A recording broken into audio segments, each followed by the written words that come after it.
Hey guys, today we're going to show you how to reset the maintenance light on your 7th gen Honda Civic.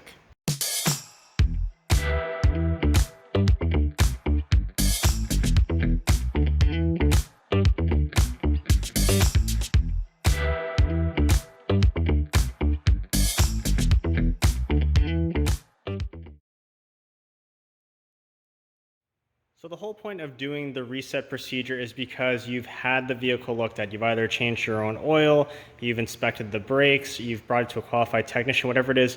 The car is telling you, hey, it's that time of year, or we've used the vehicle enough, we need to have me looked at, that way you can keep driving me. So this is the light that we're referring to. So when it first goes, it kind of blinks and then turns off. And then when it's really at that interval point, it just stays on all the time. So we've serviced the vehicle and now we can go ahead and reset it. To start the procedure, we have the key in the off position. Then on your trip meter, you're going to push the button in and then simultaneously turn the key to the on position. Do not run the engine though.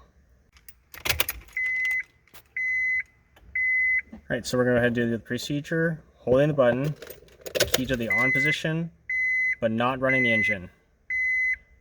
So we're looking at our light over there. Just push and hold and wait for it to go out. So it's gone out. Turn off the key. We're going to turn the ignition back on to see what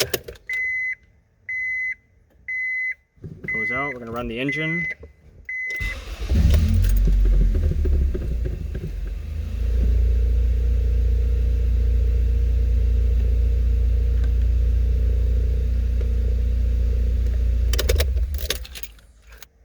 And there you have it. You have successfully reset the light.